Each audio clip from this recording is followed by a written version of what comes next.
Мусафирлерimiz endi bizim studiyamizda ve bugün biz studentlerinin отрядлары haqında laf edeceğimiz ve musafirlerimizni sizge taqdim etmege isteymiz. Elbette bayramlar geçti. Bazıları için bu günler gerçekten de rahatlık günleri oldu. Ama bazı insanlar için bu günler bu günleri onlar faal şekilde çalıştılar ve tamam bu hafta bugünkü mevzumuz olacak. Bizim stüdyamızda ise Kırım Cumhuriyeti'nin studentler отрядlarının pedagogik yönelişinin rehberi Yekaterina Yermalayeva ve Fevzi Yakubov adına Kırım Mühendislik Pedagogika Üniversiteti'nin Ali Okuv Yurtu ştabının komandiri, Mandarin Balalar Rahatlığı Лагерінің уикенд yetekçisi Yekaterina Шахова. Selam алейкум, доброе утро. Здравствуйте. Добро пожаловать к нам в студию. Как настроение? Отличное настроение. Просто супер. Боевое? Конечно. Сейчас у студентов сессия. Готовы? Естественно, естественно, готовы. Как встретили Новый год? Рассказывайте, как отметили праздники. С семьей встретили праздники, сразу после Нового года уже на смену поехали. Это уже 1 числа. А 2 числа мы уже были в лагере, да, и готовились к заезду детей. Да, действительно, в нашей стране эти дни для некоторых были действительно праздничными, да, они отдыхали, но кто-то в это время уже вот буквально с начала месяца активно работал. Студенческие отряды в это время работали в лагерях, в детских лагерях отдыха. Расскажите об этом подробнее. Мы стараемся каждый сезон работать в детских лагерях. Это не только зимние смены, но и осенние и весенние. Это тот период, когда у детей каникулы, они хотят провести время, это интересно, весело. И, конечно же, наша главная задача, чтобы их каникулы прошли как можно лучше. И эта зимняя рождественская смена была не исключением. Она стала скорее как праздник, и для детей, и для самих вожатых, потому что атмосфера, которая царила в это время в лагере, была действительно необыкновенная. Сами дети получили рождественские сюрпризы от лагеря Тараюник.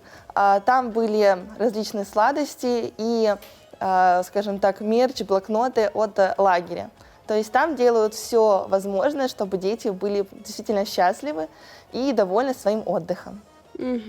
Очень интересно, но насколько студенты готовы к тому, чтобы вот в то время, когда они могут тоже насладиться отдыхом, провести время с семьей, буквально вот с первых дней праздничных выходных, покинуть дом и отправиться на работу? Пожертвовать самыми ценными такими выходными. На самом деле, вот в такие межсезонные периоды на работу в Тараюник, это сеть лагерей, едут именно уже опытные ребята, которые уже знают, что такое работать в Тараюнике, которым действительно это нравится, поэтому действительно именно в межсезонный период это уже работа по желанию, а желающих всегда хватает.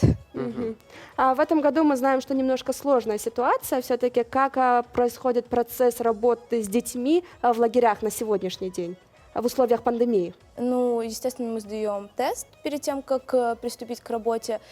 Дети тоже приезжают в основном с необходимой документацией. Ну и, в принципе, работа уже внутри лагеря, когда все подтверждено, что все здоровы, все хорошо, ну, не сильно отличается от обычной смены. Так что, в принципе, все комфортно. То есть сложнее туда попасть? Да, сложнее попасть. Вы сказали, что для детишек был организован праздник, мероприятие. Вот все-таки подробнее раскройте, что было.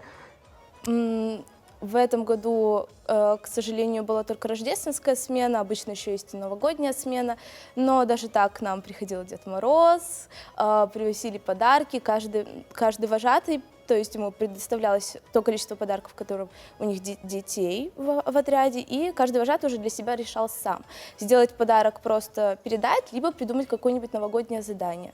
Вот лично я знаю, что у нас был отряд, которым детям давали подарки за добрые дела. У нас это было так, что подарки дети дарили друг другу. Они выбирали определенного человека, по жребию, и давали им несколько комплиментов, ему называли, и дарили ему подарок. И так друг другу дарили. То есть каждый ребенок предоставил подарок другому ребенку. Друг друга, сами себе они не брали подарок. Поэтому это и, так сказать, мероприятие на сплочение отряда, и, конечно же, приятные моменты. Да, и таким образом ни один ребенок не останется без подарка. И без комплиментов. Расскажите, в чем еще заключается работа вожатого? Вот самое главное. Мы полностью отвечаем за их здоровье, за их безопасность и, конечно же, отдых. То есть для нас самое главное — это интересно и весело организовать их досуг, но при этом, чтобы они всегда были опрятные, чистые, красивые, не голодные, чтобы у них не было никаких конфликтов с другими ребятами. То есть максимально комфортные условия создать для отдыха детей — это наша главная задача. А приходится ли иногда так показать жесткость, чтобы они знали, кто здесь главный? Кто тут авторитет, чтобы Мы, поддерживать скажем так, дисциплину?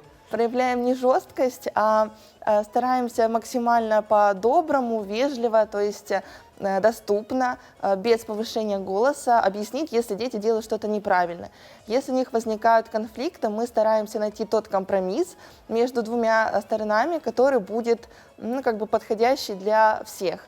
Но, конечно, бывают такие случаи, когда необходимо вмешательство, допустим, руководства, если это какие-то совсем непослушные дети. Да, вот насколько мне известно, в некоторых случаях даже студенты только первых, вторых курсов, они уже во время практики становятся вожатыми в лагерях. И как вы считаете, вот насколько это сложно вот построить отношения между вожатым и участниками, да, между детьми лагеря, когда они практически ровесники, то есть вот как Вячеслав сказал, авторитет, чувствуется ли этот авторитет? Мне кажется, что на самом деле не всегда важен сам возраст, то есть здесь важно умение поставить себя, сразу определить границы между вожатым и детьми. И даже когда разница совсем небольшая, буквально год, потому что дети могут отдыхать до 17 лет, а вожатыми становятся уже с 18.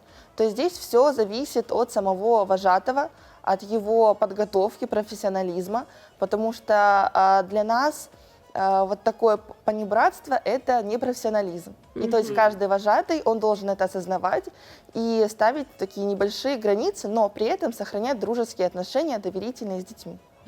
Любой ли желающий участник студотрядов может стать вожатым? Или же есть все-таки какие-то критерии отбора?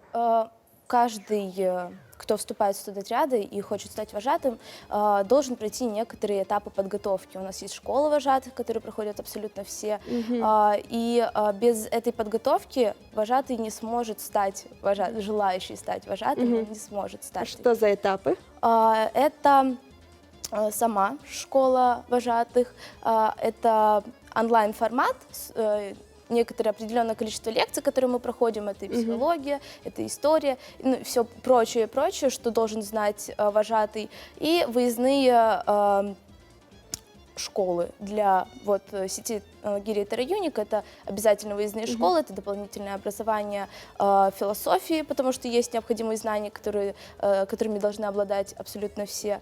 Поэтому действительно отсеиваются многие до периода уже становления вожатым.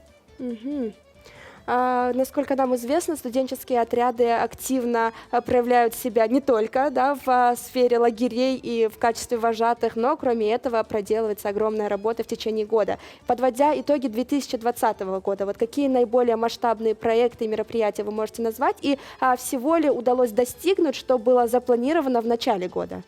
Но этот год был очень сложный, мне кажется, для любой организации. Для нашей организации это тоже был сложный период, потому что у нас есть разные направления, и, к сожалению, не все ребята смогли поехать работать, например, как отряды проводников. Но вожатые, конечно же, не остались без работы. Это направление достаточно востребовано в любой период. Но возникали некоторые сложности из-за норм Санпина, из-за безопасности нашей и детей. Была очень тщательная подготовка документации, медосмотров, сдача тестов и, конечно же, организация отдыха на самих сменах, потому что по требованиям нельзя было проводить масштабные мероприятия, и каждый отряд, скажем так, проводил свои мероприятия, либо это были какие-то мероприятия, разделенные по возрастным категориям. То есть мы максимально старались следовать всем требованиям, потому что иначе лагерь просто не должен был функционировать, скажем так. Такой интересный вопрос. Вот, допустим, если нас сейчас смотрят некоторые студенты, которые не являются участниками студотряда, как им можно вступить в ваши ряды? У нас есть замечательная группа ВКонтакте, она называется «Студенческие отряды Республики Крым». Там любой желающий может написать сообщение или подать заявку, и наши сотрудники сразу же с ним свяжутся, объяснят всю необходимую информацию, расскажут, какие отряды существуют, возможно, посоветуют, в какой можно вступить. Ну и, соответственно, дальнейшее общение уже будет проходить на уровне определенного отряда. Ну и в завершении хотелось бы узнать, какие преимущества быть вожатым. Ну, самое главное преимущество, я считаю, это человек получает такой управленческий навык, может стать хорошим управленцем, у которого есть навыки коммуникации. Какие еще преимущества, какие еще плюсы вы могли бы отметить? Для педагогов это, конечно же, опыт. Также это эмоции. Конечно, любой вожатый едет на работу не из-за заработной платы, это эмоции, которые мы хотим получить. Вот как раз-таки из-за чего мы в начале года поехали в лагерь. Мы хотели начать его ярко, мы хотели, чтобы как год начнешь, да, так его и закончишь. Мы хотели что-то невероятное получить, и это мы получили, в принципе. Это огромное количество знакомств, потому что приезжают вожатые со всего материка в основном, когда это нормальные смены, да, то это огромное количество знакомств, которые потом, в последующем, в жизни тебе наверняка пригодятся, потому что там не только педагоги, да, там совершенно разные люди, совершенно интересные, но это расширяет твой кругозор. А не мешает ли вот такая активная внеурочная деятельность основному учебному процессу в ВУЗе? Так как в основном смены идут в каникулярное время, минимально. Да, и все-таки хотелось бы узнать о планах на предстоящий год. Наверняка уже есть какие-то проекты, которые хотелось бы осуществить в течение года. В этом году у нас работало около 400 вожатых. Конечно, нам бы хотелось увеличить это количество для того, чтобы мы смогли поработать в еще большем количестве лагерей, получить еще больше опыта. И, конечно же, самое, наверное, главное мероприятие для вожатых – это фестиваль вожатского мастерства, который, к сожалению, не смог состояться в 2020 году по известным нам причинам, но мы очень надеемся, что оно состоится в 2021 году, потому что это то мероприятие, где отряды могут максимально проявить себя и доказать, кто же из них лучший педагогический отряд. А мы вам желаем успехов. Спасибо, что посетили нас сегодня. Удачи вам, конечно же, только ярких эмоций, и пусть все поставленные цели осуществятся. Спасибо большое. Спасибо. Что вы пожелаете нашим телезрителям? Здоровья, счастья. Побольше ярких эмоций, да. Никогда не останавливаться, развиваться, учиться, пробовать себя в различных сферах, потому что в наших отрядах состоят ребята из разных направлений, и никогда не поздно вступить в студенческие отряды и попробовать себя. Спасибо большое. Также хорошего желаем дня. вам, чтобы значков на ваших формах становилось все больше и больше. Кстати говоря, эти значки, что они означают? Отработанные целина. У меня уже 2 отработанных целины. У Катюши у нас побольше. Ага. Целина – это именно вот тот трудовой период летний, да, на которых мы работаем вожатыми. С другой стороны, у нас находятся значки с различных мероприятий, которые мы посетили. То есть при встрече можно выяснять, кто круче из Да, вас. Ну, можно и так сказать.